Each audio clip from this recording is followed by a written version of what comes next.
السلام عليكم. هل شعرت قبل كده إن الفشل خلاك تحس إنك مش قادر تكمل؟ طيب، هل فكرت إن الفشل ممكن يكون فرصة؟ الفشل جزء من الحياة، لكن البعض بيخاف منه لدرجة إنه بيسحبنا لورا. لكن إيه رأيك لو قلنا إن اللامبالاة بالفشل ممكن تكون هي الحل؟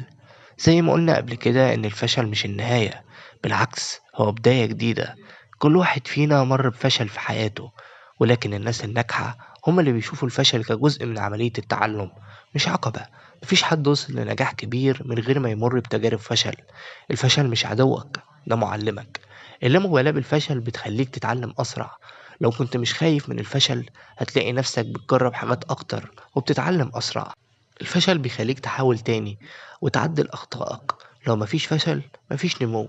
الناس اللي عندهم لا مبالاة بالفشل مش معناه إنهم مش مهتمين، لأ، لكن معناه إنهم مستعدين يواجهوا أي حاجة من غير ما يوقفهم الخوف.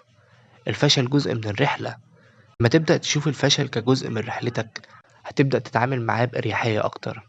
مش لازم تكون الفكرة هي إنك لازم تكسب في كل مرة، المهم إنك تتعلم وتطور نفسك. لو اتعلمنا نتقبل الفشل كجزء من الحياة، هنبطل نضيع وقتنا في الخوف، وهنبقى أكتر استعداد للنجاح. إزاي يبني اللامبالاة بالفشل؟ أول خطوة هي إنك تتقبل الفشل وتكون واقعي. مفيش حاجة مضمونة في الحياة.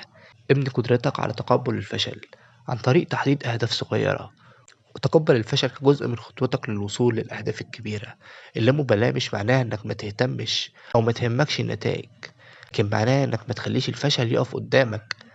في النهاية، اللامبالاة بالفشل مش معناها إنك مش حريص على نجاحك، لكن يعني إنك مستعد تتعلم وتستفيد من أخطائك. خليك فاكر، الفشل مش نهاية الطريق، هو مجرد جزء من المسار. لو عايز تبني قوة داخلية وتتخطى الفشل، ابقى واعي إنه مجرد بداية جديدة. ما تخافش من الفشل، بل استمتع بالرحلة.